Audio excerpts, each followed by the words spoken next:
Shabbat Shalom. This Shabbat we once again read a double portion, two parshiot, Acharei Mot and Kedoshim.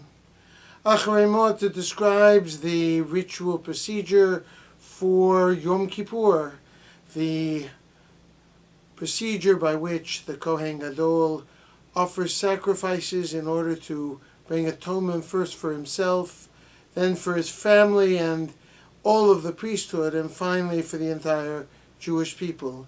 It's a ritual that we repeat, at least verbally, every Yom Kippur in the Avodah service.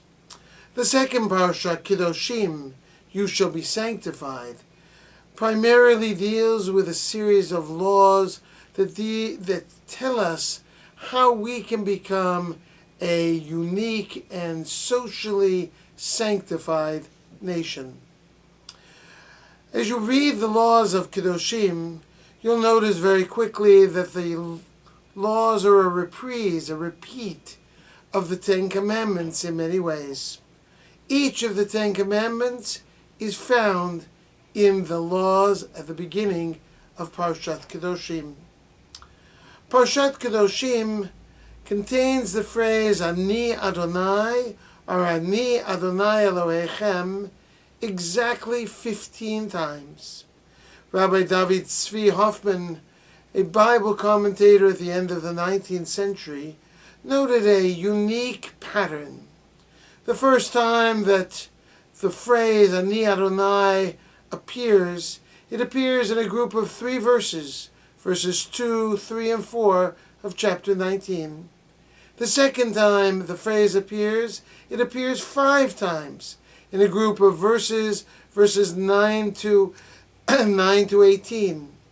And then finally it appears 7 more times in verses 23 through 36. David Tzvi Hoffman noted that this pattern of 3 and 5 and 7 is a pattern that repeats itself in the Torah later on, when God tells Aaron and to praise and to bless the Jewish people with a blessing that comes directly from God. The blessing that God provides is a blessing that starts with 3 words, Yevarechecha Adonai v'yishmerecha. May the Lord guard you and keep you. And the second blessing has just 5 words, Ya'er Adonai panav elecha v'chuneka. And the final blessing, Yisa Adonai panav elecha v'yasem lecha shalom, 7 words. 3 plus 5 plus 7, a total of 15 in both cases. The parallel, of course, is that the blessing of the Jewish people in large part comes from the fact that we follow and we observe these laws of sanctity and Kedusha, social laws and religious laws that bring us closer to God. Of the laws in this parsha, the Torah begins with the law, Ish imo ve'aviv tira'u ve'et shabtotai tishmoru. Every person shall respect and revere his mother or his father, and shall observe and keep my Sabbaths. Of course, this reminds us of the commandments in the 10 Commandments. Zachor et Yom HaShabbat lekodsho, remember the Sabbath day and keep it holy. And kabed et avicha ve'et imecha, honor your father and your mother. Notice here in our parsha, 2 things have changed in terms of order.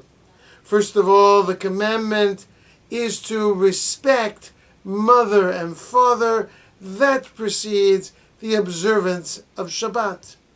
And second, it is respect for mother that precedes respect for father, whereas honoring father precedes honoring mother in the 10 Commandments. What's the connection? What's the nexus between honoring parents, respecting parents, and the observance of Shabbat? It seems to me that the two are linked because were it not for our parents providing us an atmosphere of Shabbat, creating a Shabbat meal on Friday night, blessing the candles, reciting Kiddush over wine, reciting Hamotzi over Challah, singing Shalom Aleichem at the table. Were it not for parents bringing us to synagogue on Shabbat morning as little children, the whole observance and celebration and ceremony of Shabbat would have long since disappeared. Honor our father and our mother, respect our father and mother. How do we do that best? We do that best by observing and keeping Shabbat, by remembering the Sabbath day to keep it holy. And in so doing, we honor our parents, we honor our ancestors, and we devote ourselves to God. For I, the Lord your God, am holy. Amen.